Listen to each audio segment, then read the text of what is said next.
So in this video, I'll be reviewing and talking about the first book, and I believe he's calling it the Age of Madness trilogy. And this book is called the first one's called A Little Hatred. So this book, quick spoiler-free review. It's First Law, or it's not First Law actually. I'm lying to you. It's in the First Law universe. It's written by Abercrombie. It's really fucking good. Buy it. Read it. And now for the the spoiler-filled review. This is just another one of it just sort of shows all the strengths of Joe, which is like insane character work, slightly weaker plot, or maybe even no plot. I don't know what the plot of this book is exactly, but that doesn't matter because I'm sure it's going somewhere. I trust my big boy Joe, and it's really strong characters, and so I enjoy reading them anyway. So I'll just sort of so this book starts a little bit weak for me. I know some other people, like a friend of mine, he really enjoyed it from the start. For me, it starts a little bit slow, and it's because I didn't quite get as into the characters to begin with as I did when I read the First Law trilogy. So it took me a little while to get into it, but it was okay because Joe's got a lot of capital with me. Joe could write Joe could wipe his ass with 50 pages, and I'd keep reading to at least page 35, just expecting it to get better because he's got that much capital with me. So I was happy to go through the first bit of it, waiting for it to get better, and of course it did get better. And so the second part 2 and 3 of the book are really strong, where we have the scenes in that city, which I forget the name of, where she gets stuck and also has to come rescue her, and that sort of thing. And that's a lot stronger to me. I will say that this book, it sort of didn't stick with me as much as the First Law trilogy. So, for example, I'm having a bit of more trouble remembering the names of the character. Savine, that's her name, the chick who gets stuck in the in the town. And it's just, this book, it's not quite as inspiring to me as the First Law trilogy was. But with that said, I'm sure it's going somewhere. And some people weren't the biggest fan of the Blade itself, the First Law book, but it becomes a lot better once you have read the whole trilogy. So that's what I'm expecting with this. It might have seemed a bit rambling and a bit like it wasn't going anywhere. But of course, we know it's going somewhere. So once I've read this whole trilogy, I'm sure I'll come back, watch this video, and be like, "What were you thinking, Michael? Obviously, this was leading to this, you fool." So yeah, I'm still confident that this is going somewhere I like, and the characters are really cool. And they're particularly cool by the end. I really, really enjoy, if I were to say, the first 80% of this book is like a 7.5 out of 10. Really good book. No, probably an 8 out of 10. Good book. Really good book. The last 20% is like a 9.5 out of 10. This book really pops off at the end. And it's not that necessarily anything's really even happening at the end, or like no action or anything, but like you have this really awesome scene where like a lot of the characters come together at this like sort of ball, and they end up like swapping, Leo and Rika is one couple, and Savine and also is the other couple, and they end up like swapping around, and it's really interesting to see how this happens. And like in any other book that might seem contrived from any other author, it might seem like, really contrived, like, oh yeah, of course, like the named characters we know are going to end up with each other, blah, blah, blah, blah. But in the hands of Joe, it's just so seamless, and it makes so much sense, and like you can see, like he really, like the way he explains it, where like the contrast between the characters is what makes it work. Like also he was with Savine, who's like super calculating and like cerebral, and now he's with Rika, who's like, so he enjoyed being Rika with Rika, who's like the opposite of that, who's real like chill and relaxed and doesn't really give a shit. Although she does give lots of shit when she has fits, but it's neither here nor there. But yeah, and so you can in the hands of Joe, it's just so seamless and obvious, and you're like, of course they'd end up together. And so it's just that last scene that scene is really cool. And then like the mini spoilers, like big, like even if you're here for like my spoilers, this is big spoilers.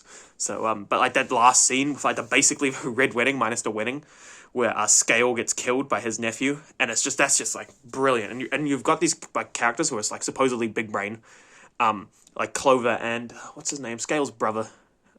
Black Calder, and like he's just like, and even he's like blindsided by what happened. He's like, what the fuck? And it was just a really well done scene. And then of course it ends with the death of His August Majesty High King of the Union, Giselle, Dan Luthar, which is like very kind of out of nowhere, but in a good way. So yeah, this book, like the last 20%, is just really pops off. With that said, I do have one sort of criticism of this book, and it's not really this book's fault, because if you just read this book, you wouldn't really care. But to me, as a massive fan of First Law, I was a little bit sad to see Giselle go out like a bit of a bitch, which is not his fault. I would go out like a bitch to some, because obviously Byers murdered him. I mean, this is obvious.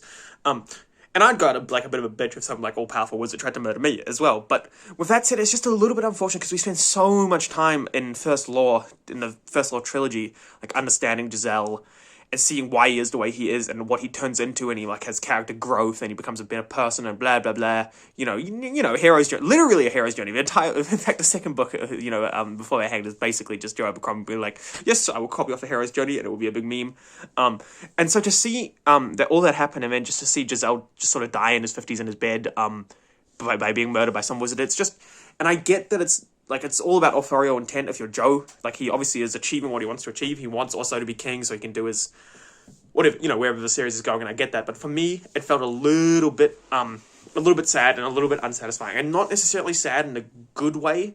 Like when sad things happen, like the Red Wedding in A Song of Ice and Fire was sad, but like it was understandable and it went somewhere. And this, I guess, is the same. It just feels so bad to lose so much character. Like I love Giselle, and I really would have liked to have seen his relationship with Savine explored, because she's obviously his daughter, and like I really would have liked to see a bit more of him.